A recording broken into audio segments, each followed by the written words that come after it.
대한민국 정부는 오랜 세월 자살 문제를 어떻게 해결해야 좋을지 전전긍긍해왔습니다. 사람들이 왜 죽는지, 가난이 문제인지, 관계가 문제인지, 질병이 문제인지, 도대체 어떤 문제가 생겨 그러한지 여러 연구를 해보고 방안을 찾았지만 도통 자살률을 줄일 방법을 찾기 어려웠습니다.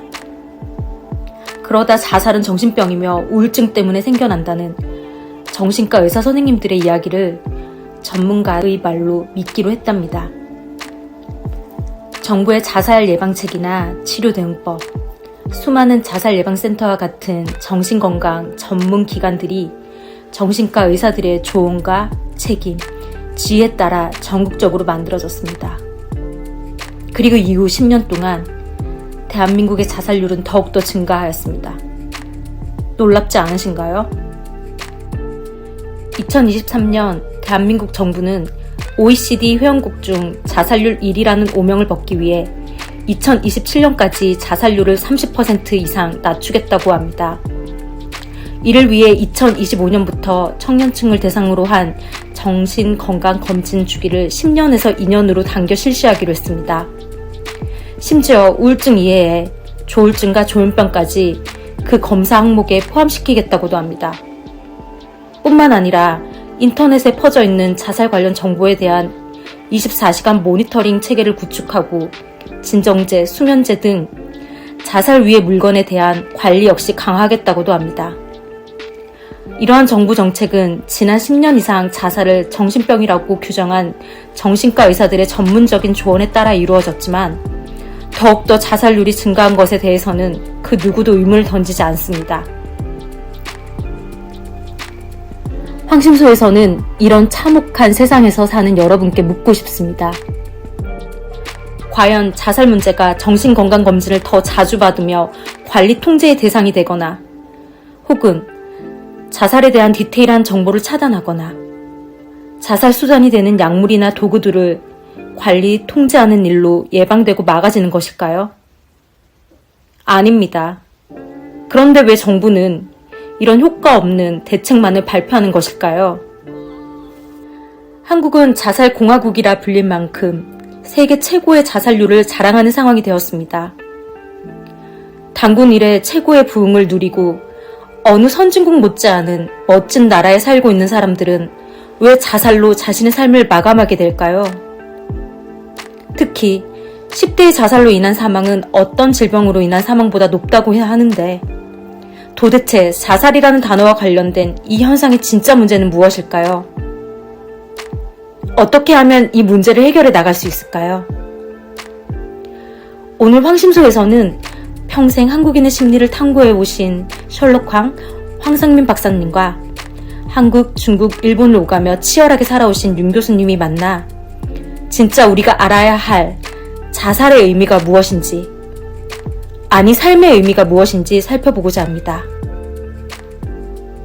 이제 이 이야기는 윤 교수님은 살면서 자살을 생각해 보신 적이 있으신지요? 라는 질문과 함께 시작됩니다. 삶의 문제와 마음의 아픔을 해결하고 싶다면 진짜 문제를 찾는 방송 황심소.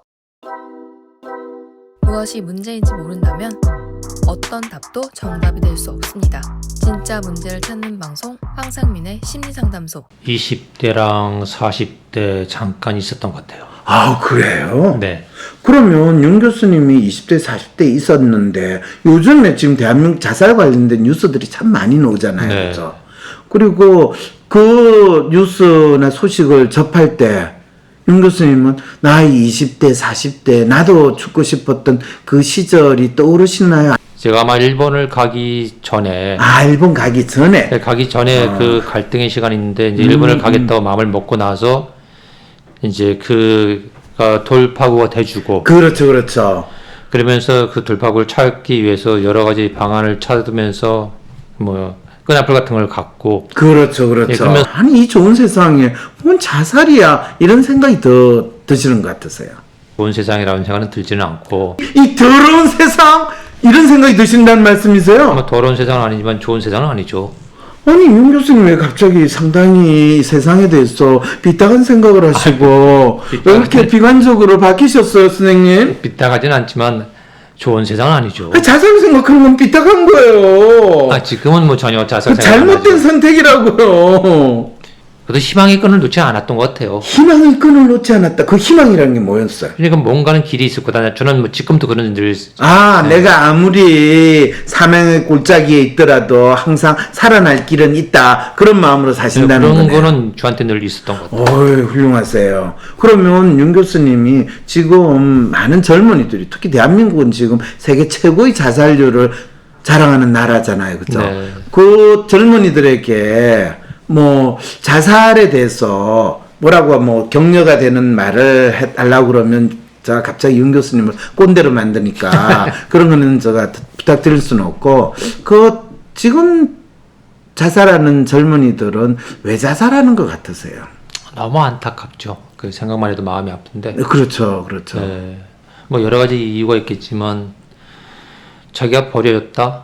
더 이상 뭔가 할 수 없다. 버려졌다. 네. 더 이상 아무것도 할 수 없다. 뭐 가장 사랑하는 사람들한테 그렇게 배반이라든지 버려졌을 때 그 오는 아픔, 상처는 말도 못하게 클 거예요. 그다음에 또 뭐가 있습니까? 우리나라 사회 현상 뭐 요새 완전히 뭐 희망이 없다고 하잖아요. 뭐 집값이 너무 올라와서 젊은 친구들이 뭐 죽을 때까지 살 수도 없다든지, 난 도저히 뭐 이 생활을 포기한다든지 그런 식의. 근데 윤 교수님, 젊은 애들이 집이 없는 거는 그거는 뭐 대한민국만 그런 게 아니라 세계의 공통적인 현상이고, 윤 교수님이 젊었을 때 집이 있었어요? 당연히 없었죠. 그렇죠. 그러니까 과거에도 없었고 지금도 없었고 미래에도 젊었을 때는 집이 없고, 지금은 집이 있으시죠? 예. 그러니까 나이가 들면 집을 가지게 되는 걸. 그런데 젊었을 때 집 없었을 때 내가 집을 장만할 수 있을까? 이런 생각 없이 그때 당연히 장만하지. 라기보다는 내가 이 월급 가지고 돈 모아가지고 집 장만하기 참 힘들 텐데, 이런 걱정하셨죠? 결혼하실 때. 당연히 했죠. 그렇죠. 그게 너무 당연한데 왜 지금 젊은이들은 본인이 집을 장만한 다음에 결혼을 해야지 내가 살 수 있다, 이렇게 생각을 하게 될까요? 그러니까 너무 영악하고 너무 계산적이라는 생각이 들어요. 아니, 웬 지금 잘 살아가는 젊은이들을 다 적으로 만드세요? 영악하고 계산적이라뇨? 쉽게 포기하는 듯한 느낌 들어요. 쉽게 맞아요. 아직 일어나지 않는 일을 미리 걱정을 하고 준비를 한다는 거, 준비는 할 수는 있지만은 준비를 할 수 있는 걸 준비를 해야지. 잡을 구한 다음에 그래서 뭐 돈 받고 돈 벌면 뭐 이렇게 뭔가는 되겠다라는 생각이 들었군요. 그럼 당연히 우리 인간의 삶이란 그렇잖아요. 산입에 거미줄 치랴. 뭐 그런 사고 방식이 있죠. 예. 그리고 그게 이제 우리 때는 갑자기 어느 순간에 저도 많은 젊은이들이 뭐 이생망, 영끌 이런 소리가 막 나올 때 저는 속으로 오마이갓, 얘네들이 지금 뭔가 잘못 세뇌돼 가지고 스스로 자학하고 자해하는 지금 발작적인 반응이 일종의 군중 심리로 나타나는 세상이구나, 이 생각이 들었거든. 그리고 이렇게 군중이 뭔지 알지 못하는 불안과 위협 상황을 느꼈을 때 거의 발작적으로 어떤 행동을 보이는 것이 세기말적인 정상이라고 이야기하거든요. 그랬을 때 지금 우리가 대한민국이 자살공화국이고 세계 최고의 자살률을 자랑한다라고 할 때, 실제로 인간의 행위에서 자살이라는 거를 사회과학자가 연구를 시작한 게 바로 19세기 말의 이야기예요. 그 19세기 말이 되기 전까지는 자살이라는 행위가 일어나도 그것은 제약이기 때문에 실제로 아예 장례식조차 치르지 못했어요. 교회에서. 유럽에서는 사람이 죽으면 교회에서 장례식을 치러야지 그 사람이 천국을 가거나 하나님의 품에 안긴다고 생각했는데, 자살한 사람은 교회에서 장례식을 못 치러요. 얼마 전에 고우에 대한 제가 다큐를 봤는데, 고우가 자살해서 죽은 그 마을에 고우의 장례식이 치러진 교회가 아니고 교회 옆에 있는 식당이 고우의 장례식이 치러진 식당이라, 그 식당을 새롭게 단장해가지고 고우의 추억을 소비하고 싶은 전 세계에 오는 사람들이 다 다 그 식당에서 여기는 고우의 장례식이 치러졌던 그거 고우가 간혹 돈이 생겼을 때 와서 먹었던 음식 메뉴부터 시작해가지고 하나의 관광 상품을 하는 그런 내용을 들으면서 그랬을 때 19세기 말까지 자살이라는 것은 사람들이 말로 꺼내기조차 꺼려하는 행위였는데 그것이 사회과학자의 연구 주제가 되기 시작한 게 19세기 말 20세기 현상이거든요. 그 말은 뭘 이야기하냐 하면 전에는 나의 삶이라는 게 절대자 신의 하나님의 숙명과 운명이거나 아니면 뭐 교황이 됐던 이 황제가 됐던 국왕이 됐던 제후가 됐던 나의 주인님을 내가 모시고 그분들을 위해서 살아가야 되는 삶이라고 생각할 때는 자살이라는 것은 죄로서 규정을 할 수 있었는데 개개의 사람들이 나란 존재는 누구인가, 나는 무엇을 위해서 살아야 되는가, 왜 살아야 되는가에 대한 인식이 생겨나는 것, 그것이 이제 각각의 사람들이 자기 마음에 대한 인식을 하기 시작을 하면서 놀랍게도 스스로 자기 목숨을 거두는 게 자살이잖아요. 자기 목숨을 포기하는 게 자살이잖아요. 각각의 사람들이 자기 목숨이니까 내 목숨을 나의 권리로 폐기할 수 있다라는 생각을 하게 된 것도 동시에 일어나게 됐다는 것. 그것이 서구 개인주의의 개인에 대한 인식의 등장과 함께 일어난 이게 이제 20세기의 자살이라는 것이 각각의 사람들이 자기가 살고 있는 사회에서 자신의 존재를 어떻게 규정하느냐, 규정할 수 없다면 또 선생님 말씀하신 대로 살아가는데 희망이 없다든지 또 내가 감당할 수 없는 고통 속에 있다든지 이렇게 각자 자기 나름대로 자기가 살아가는 이유에 대해서 의미를 붙이기를 포기하는 그 분명한 증거로서 사람들이 뚜렷이 관심을 기울이게 된 것이 자살이라는 행위거든요. 그전에는 수없이 많은 자살이 있어도 자살이 일어난 것은 없는 것과 마찬가지로 취급을 했던 것이 19세기까지의 서구의 역사거든요. 그러면 동양에서는 자살이라는 게 어떻게 취급이 됐어요? 일본에서는 자살, 끼리끼리인가요? 뭔가요? 할복. 어쨌든 죽은 앞에서 내가 이 할복 자살을 함으로써 나의 충성심을 보인다 뭐 이런 것도 있고요. 이 중국에서는 자살한다라는 것, 그 부분은 참 그 사람이 왜 죽느냐라는 것에 대한 의미를 부여하기 위해서 한식 같은 경우 한식이 그 뭐예요?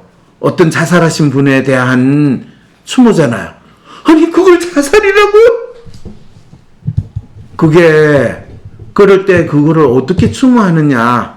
왜냐하면 어떤 참 충신이 더 이상 군주 안 모시겠다고 산속에 들어가가지고 살고 있는데 내 이름이 약하다니까 까먹었는데 저 자식 불러내라고 하는데 안 나와. 네, 그래서 그러면 불을 지르면 지가 뜨거우면 나오겠지 했는데 계자춘가요?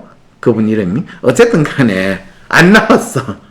고스란히 그냥 돌아가셨는데 어쨌든 그런 게 스스로 자기 죽음에 대한 거를 어떻게 의미로 붙이냐. 중국 사람들은 이 자살하는 거에 대해서 뭐 부모에 대한 효도라든지 일종의 불충의 정구로 많이 언급을 하는데 일본 사람들의 경우에는 충이죠. 그러니까 그게 세포쿠.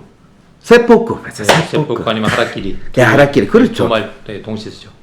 근데 세포쿠를 더 많이 썼던 것 같은데. 예. 네, 어쨌든 이게 자복이라고 그러나요?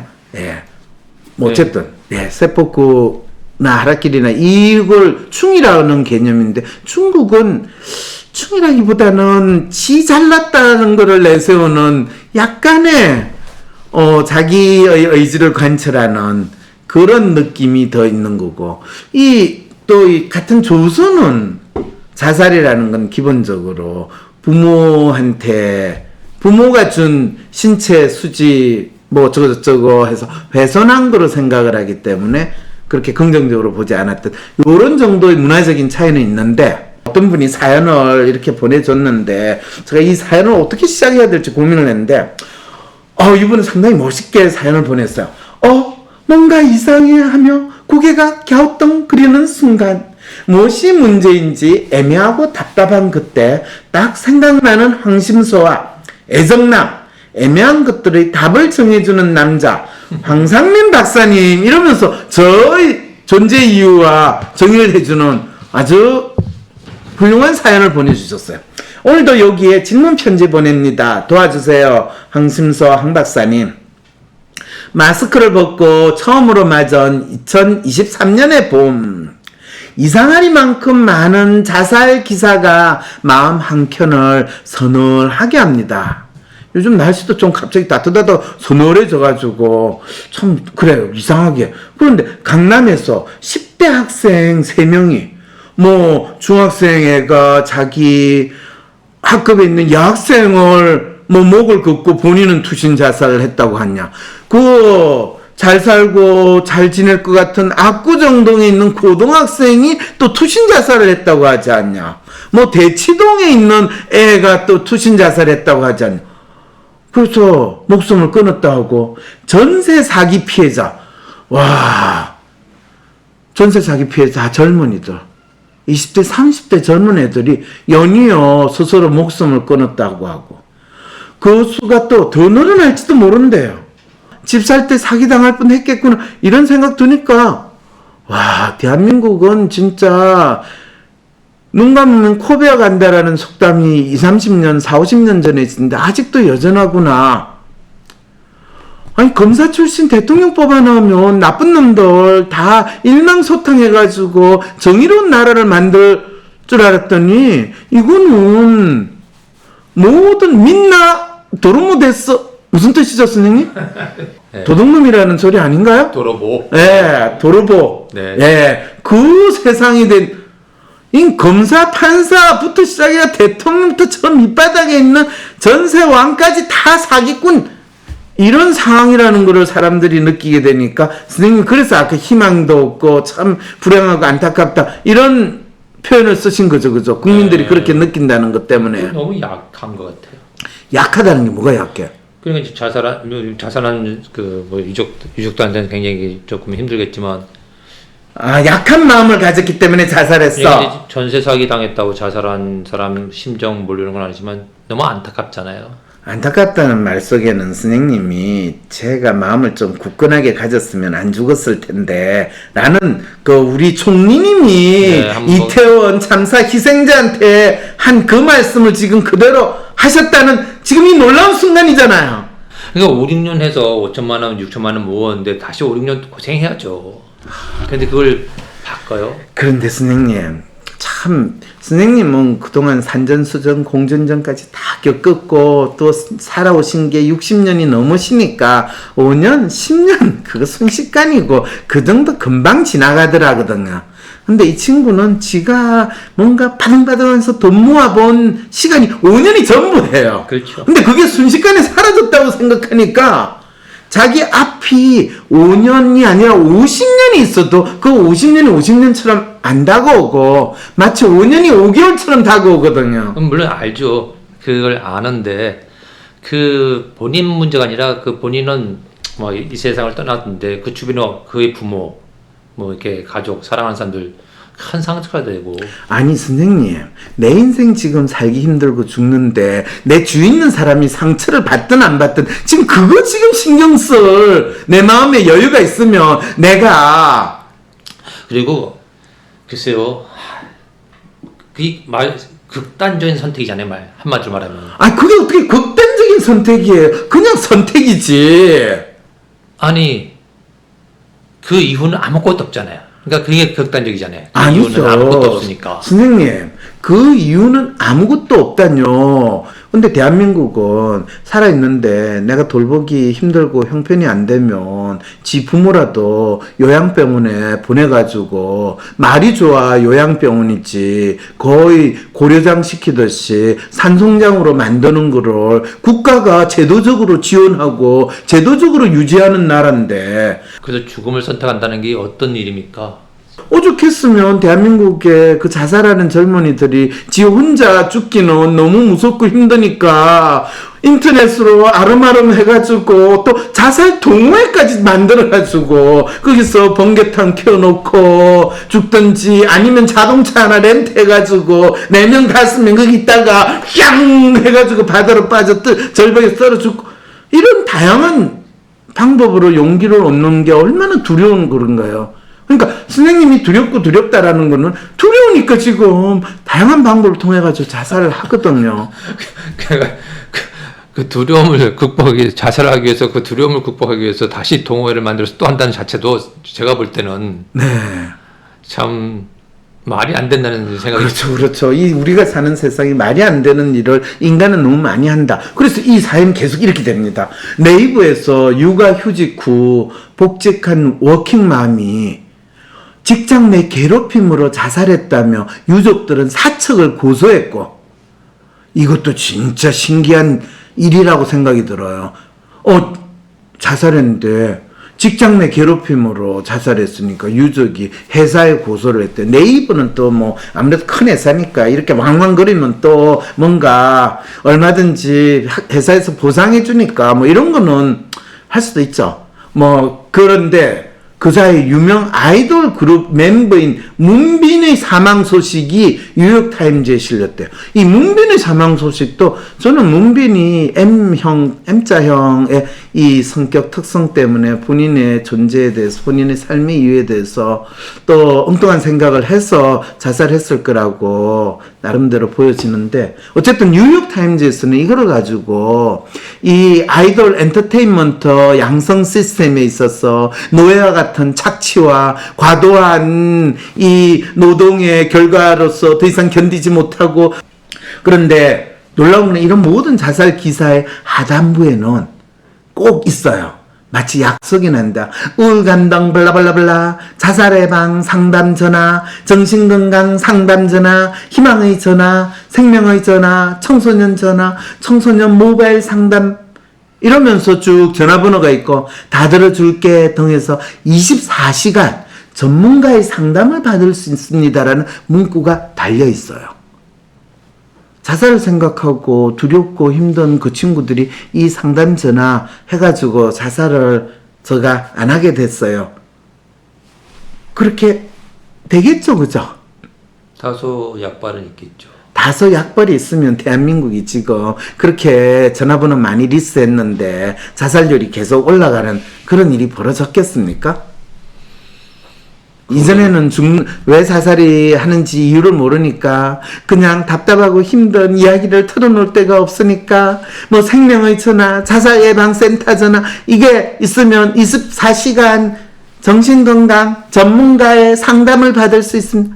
무슨 물론 자기가 누구한테도 자기 아픔을 털어놓을 데가 없어가지고 이 상담센터에 전화를 하는 사람은 그나마 도움을 받는 거는 맞아요. 근데 이 상담센터가 있음에도 전화를 안 하는 사람들은 오늘 황심소 촬영에는 한때 자살을 꿈꿨던 소위 자살 고위험군으로 분류될 한 청년이 함께했습니다. 죽고 싶을 만큼 절박했던 자신의 상황과 마음을 솔직한 목소리로 알려주신 패널분께 미리 감사 인사를 드리며 그녀의 이야기를 잠시 들어보겠습니다. 누구에게도 말 못할 나의 고민, 누구도 들어주지 않을 것 같은 나의 고민, 나의 문제와 마음의 아픔에 대해 무조건적인 지지와 위로를 받고 싶은데 내가 지금 겪는 문제를 속 시원히 해결하는 방법 어디서 얻을 수 있을까? 나의 삶의 문제와 마음의 아픔에 대해 누군가에게 이야기하고 싶고 또 아무것도 나에게 모르는 그 사람이 나의 마음의 아픔에 대한 이야기를 들어주고 또 나의 마음을 정리라도 해주면 좋을 텐데 하지만 상담을 받기에는 너무 경제적으로 부담이 되고 어디에서 믿고 나의 마음의 아픔을 무작정 털어놓기에는 불안하기만 하다면 안심하고 신청하세요. WPI 심리상담 코칭센터에서 사회공헌을 목적으로 제공하는 무료 상담을 받을 수 있는 기회.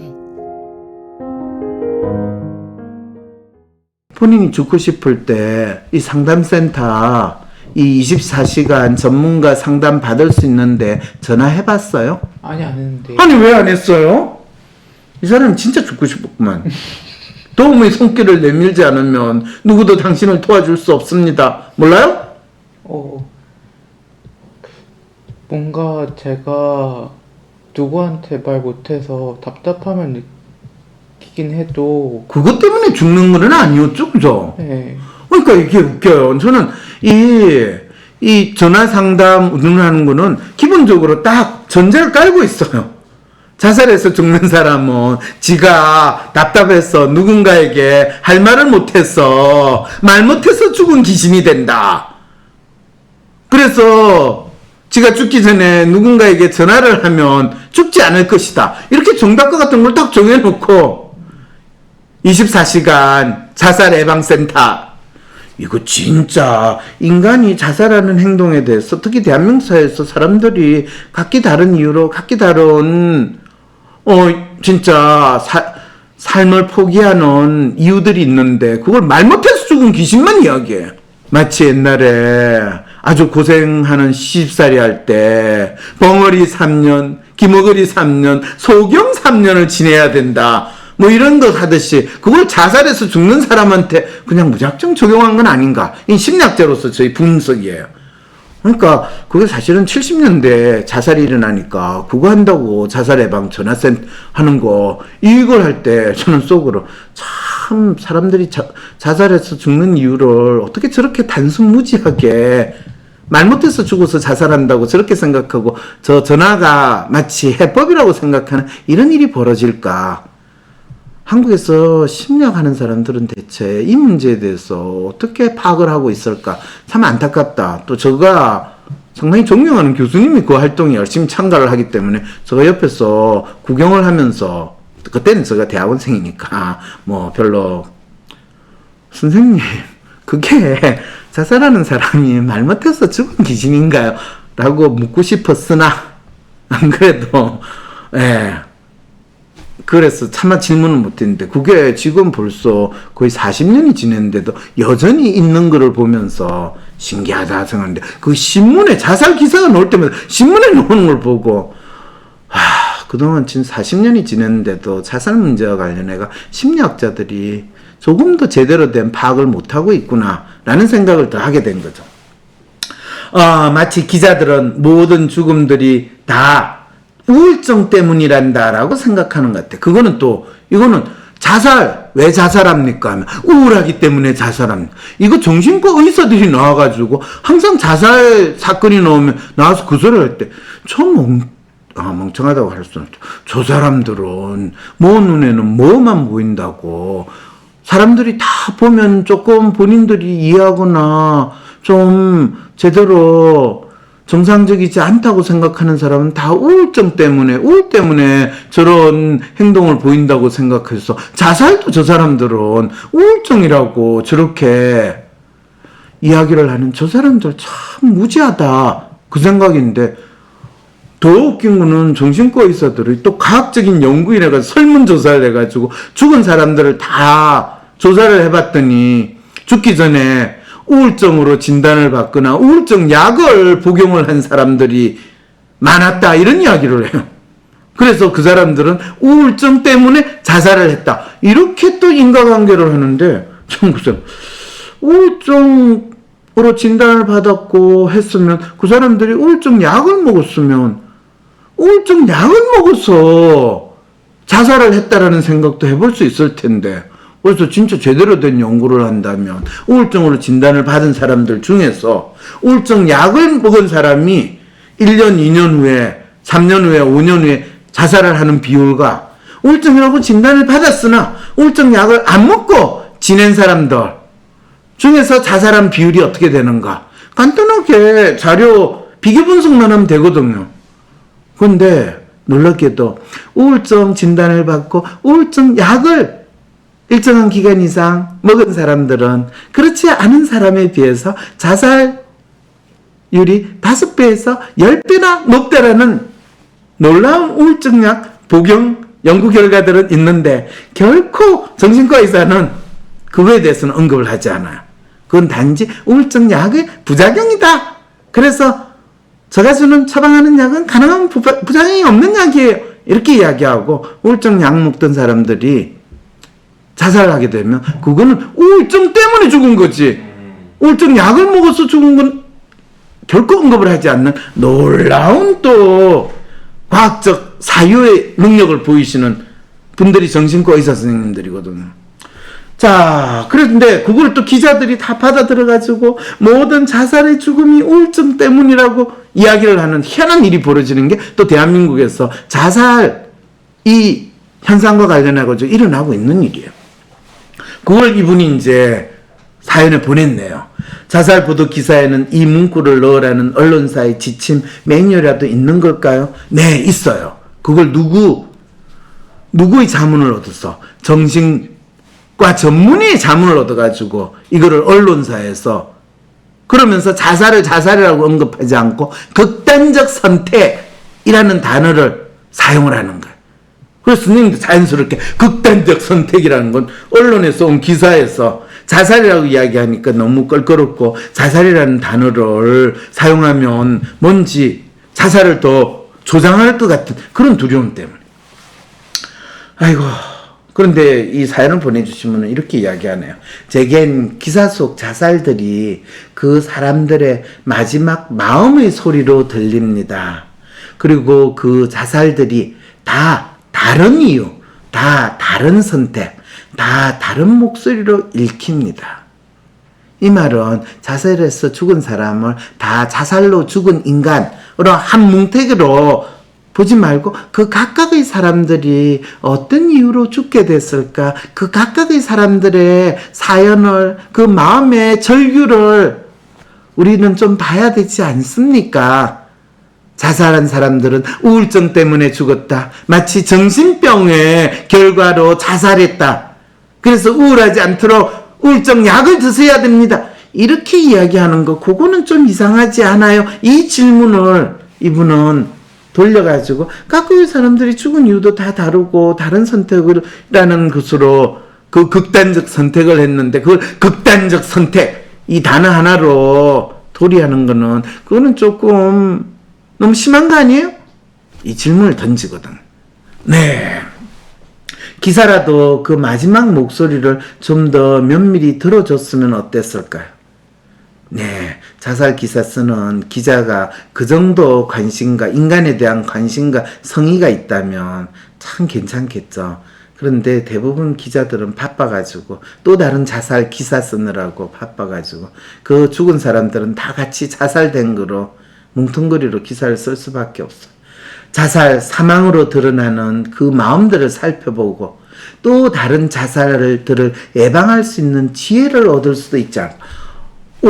이 사연이 참 놀라운 게 우리가 자살 기사를 보도할 때 그 언론사에서 그 자살은 마치 언급되지 말아야 되고 가능하면 자세하게 옛날에는 그렇잖아요. 자살 방법, 자살한 거를 자세히 보도하면 모방 자살이 일어날 거기 때문에 베르테르의 슬픔 베르테르 증후군 이런 이야기 할 때 그래서 자살에 대해 자세히 보도를 하는데 아니 자세히 보도를 않더라도 그 사람이 어떤 상황에 처했길래 그런 발작적인 행동을 하게 되고 어떤 마음으로 했는지 차라리 그거 정도는 보도를 해야지 죽은 사람에 대한 최소한의 예의지 않을까인데 그런 거 없어요. 그냥 죽으면 다 우울증으로 정신병 환자로 몰아가는 게 지금 대한민국에서 자살에 대한 기사를 쓰는 일반적인 기사거든. 그 밑에는 더 우울하면 전화하래.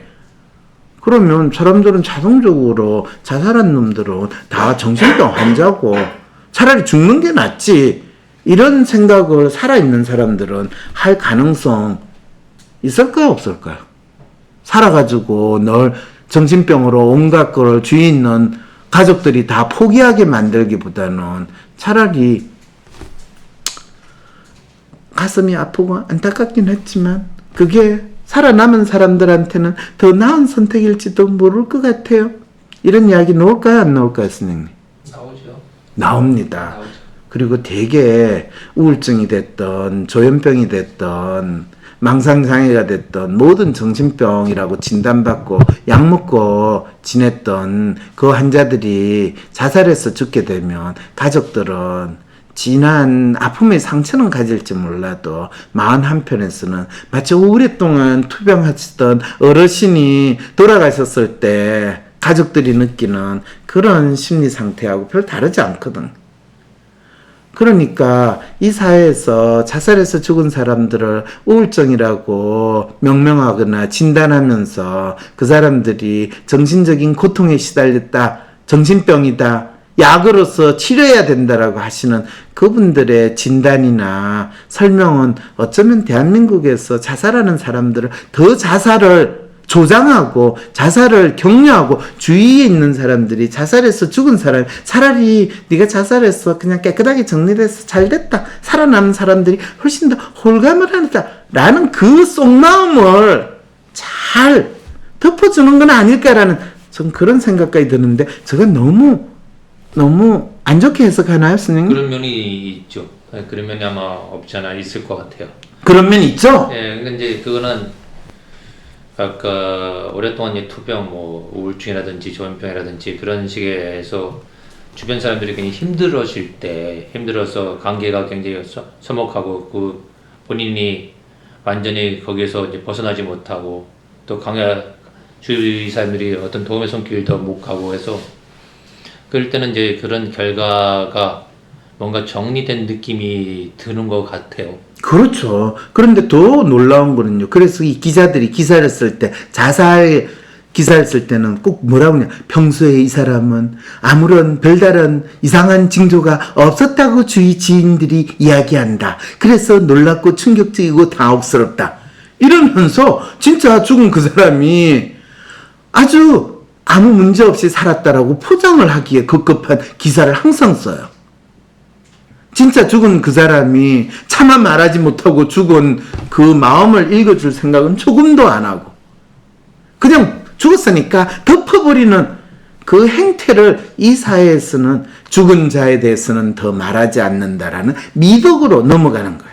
그러니까 이 사연 보내주신 분이 이렇게 이야기하네요. 제겐 기사 속 자살들이 그 사람들의 마지막 마음의 소리로 들립니다. 그리고 그 자살들이 다 다른 이유, 다 다른 선택, 다 다른 목소리로 들립니다. 자살 사망으로 드러나는 그 마음들을 살펴보고 또 자살들을 예방할 수 있는 지혜를 얻을 수도 있지 않을까요? 그래도 막대한 세금을 들여 만든 10여 년도 더 된 전국 각지 자살 예방 센터들과 기사하단 10개 가까운 상담 전화들은 혼란스러운 이 마지막 목소리들을 귀담아 들었을까요? 네, 그게 있지만은 거의 듣지 못하니까 자살하는 사람들 숫자가 더 늘어나고 있다는 거죠. 지난 10년 동안 한국 청소년과 청년들의 자살 문제는 분명 정부의 이러한 계획들이 어떤 효과를 발휘했더라면 달라졌을 것입니다. 대한민국은 자살률 1위라는 타이틀을 더는 달고 있지 않았을 거란 뜻입니다. 그렇다면 여전히 자살률 1위라는 오명을 가진 우리는 어떻게 상황을 파악하고 어떤 생각을 해봐야 하는 것일까요? 자살 문제는 결국 그 개인이 자기 자신이 누구인지, 왜 살아야 하는지 그 이유를 발견하지 못할 때 죽지 못해 사는 삶을 근근히 이어보다 충동적으로 일어나는 비극적인 일이라고 할 수 있습니다. 그리고 진짜 자살 문제를 해결하기 위해서는 어떤 마음으로 어떤 아픔을 겪다가 그런 안타까운 일이 벌어졌는지 그 비극적 진실과 마주할 필요가 있습니다. 아니, 그런 마음의 아픔을 경험한 사람들의 이야기를 귀 기울여 듣고 무엇이 사람을 살게 하고 무엇이 사람을 죽게 하는지 제대로 직시할 필요가 있습니다. 그래서 오늘 황심소 방송에서는 자살의 의미가 무엇인지 살펴보고 자살 문제에 대처하는 대한민국의 언론과 소위 자살 문제 전문가들의 마음에 대해서도 일부 살펴보았습니다. 그리고 다음 시간에는 자살공화국이라는 오명의 대한민국이 어떻게 그 문제를 제대로 파악하고 해결할 수 있는지 그 실마리를 찾아가 보도록 하겠습니다. 상담센터를 개설해 전문 심리치유사로 일하고 있는 저는 WPI 초급 워크숍에서부터 심리치유사의 길을 시작했어요. 마음 약방이 시작된 것은 WPI 초급 워크숍에서부터 마음 읽기를 배우고 제 마음을 읽으면서부터였어요. 우와, 그럼 저도 전문 심리치유사가 돼서 심리상담과 심리치유, 코칭 활동을 할 수 있나요? 그럼요. 저도 제 마음을 읽고 저를 다양하게 표현하는 작가가 될 수 있나요?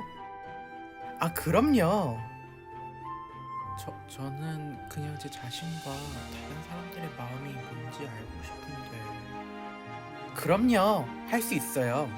바로 WPI 초급 워크숍에서. 나와 주변 사람들의 성격과 마음을 읽고 다양한 삶의 어려움을 해소하는 비법을 알고 싶으시다면 지금 바로 WPI 초급 워크숍에서 마음 읽기 첫걸음을 시작해보세요.